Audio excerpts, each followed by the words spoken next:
ভারতের কাছে বাংলাদেশের ক্ষমতাচ্যুত প্রধানমন্ত্রী শেখ হাসিনাকে ফেরত পাঠানোর অনুরোধ করেছে বাংলাদেশের অন্তর্বর্তী সরকার।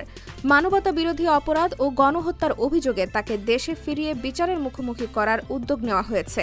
এ বিষয়ে নয়াদিল্লির সিদ্ধান্ত এখনও অনিশ্চিত। সম্প্রতি কাতার ভিত্তিক সংবাদ মাধ্যম আল জাজিরার জনপ্রিয় অনুষ্ঠান ইনসাইড স্টোরিতে এই প্রসঙ্গে আলোচনা হয়েছে। অনুষ্ঠানটির শিরোনাম ছিল বাংলাদেশের ক্ষমতাচ্যুত প্রধানমন্ত্রীকে ভারত কি প্রত্যর্পণ করবে। 2013 সালে ভারত ও বাংলাদেশের মধ্যে স্বাক্ষরিত প্রত্যর্পণ চুক্তি অনুযায়ী সুষ্ঠু নির্বাচনের নিশ্চয়তা না থাকলে কোনো অনুরোধ প্রত্যাখ্যান করার সুযোগ রয়েছে। এর ফলে নয়াদিল্লি চাইলে ঢাকার অনুরোধ প্রত্যাখ্যান করতে পারে।